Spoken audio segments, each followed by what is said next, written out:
We began this journey with a question. Not a claim, not a theory, a question. 6 episodes ago, we stood in the cross silence of 60 years of searching. We looked at a universe 13.8 billion years old, filled with 2 trillion galaxies, and heard nothing. Then we looked closer.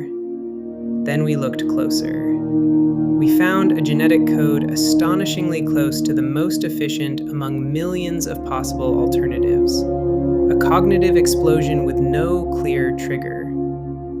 Ancient cultures, separated by oceans and thousands of years, telling the same story.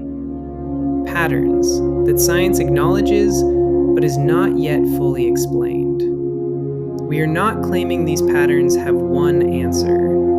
We are saying they deserve a better question. Because here is what we know for certain. You are alive. You are conscious. You are made of 4 billion years of unbroken biology. Every cell in your body carries the same code as the first living thing that ever existed on Earth.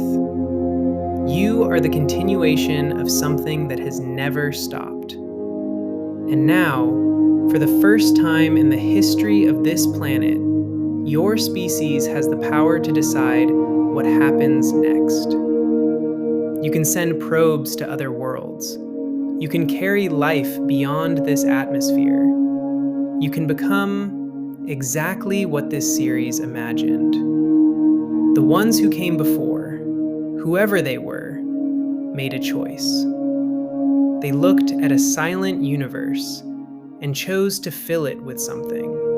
With curiosity, with consciousness, with the ability to ask, why? And 4 billion years later, on a small blue planet, in a quiet corner of the galaxy, something looked up at the night sky and asked exactly that question. Maybe we are alone. Maybe we are not. Maybe the answer has been inside us all along.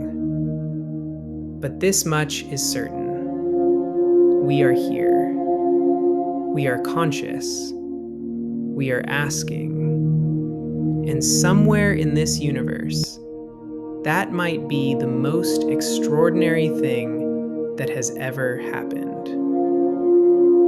This series is dedicated to every scientist who ever looked up at the night sky and refused to stop asking. To Carl Sagan, who reminded us that we are a way for the cosmos to know itself. To Francis Crick, who dared to imagine that life itself might have traveled across the stars. To every researcher who dared to ask, what if? And to you, watching this, still asking, what kind of ancestors are we going to become? Think about it.